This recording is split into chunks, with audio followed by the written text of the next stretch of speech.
Okay,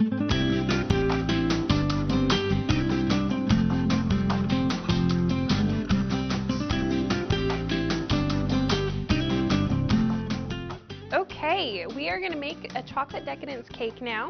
We're going to start off with melting our butter. This is 12 ounces or 3 sticks of butter. I'm going to place it on the stove top here. Let it melt.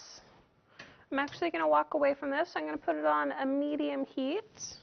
So right now, while the butter is melting, we have our 9 eggs. We've already separated them. We're going to put our egg yolks over here.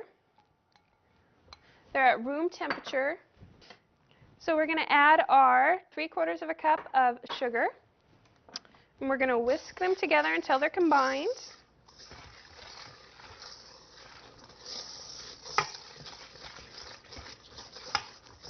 We're going to stir our butter again.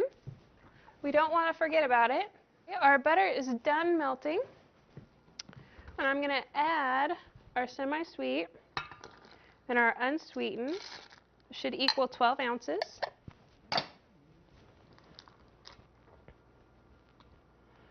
I'm actually going to just set it aside for a few minutes. I'm going to let the chocolate melt in the butter, and then we'll stir it.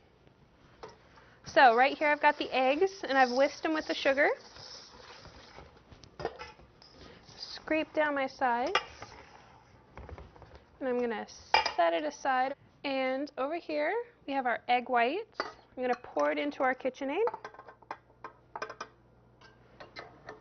with our whip attachments. There we go. I'm going to wait for it to get nice and frothy. Actually going to stir our chocolate with this cute little whisk. I'm going to whisk in the butter.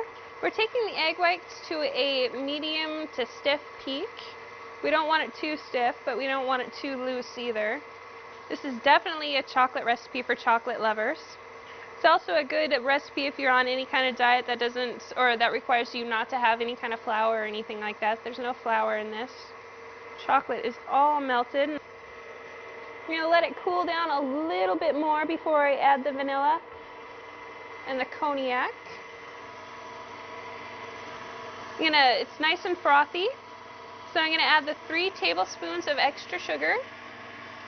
I'm going to slowly add it, sprinkle it in, and do it towards the side, not towards the middle of the whip, because you don't want it flying. There we go. It's going to take a while.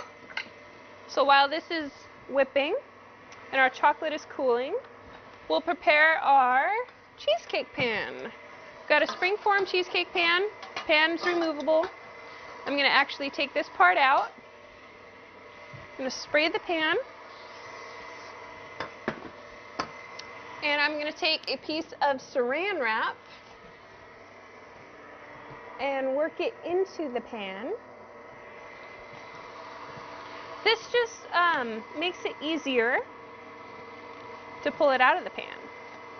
And nothing will happen to your saran wrap or your cake when you put it in the oven. It'll shrink up around the edges and it'll attach itself to the pan, but it won't ruin the cake, it won't ruin your pan. We do this all the time at Sweet Edition. Saves on cleanup too.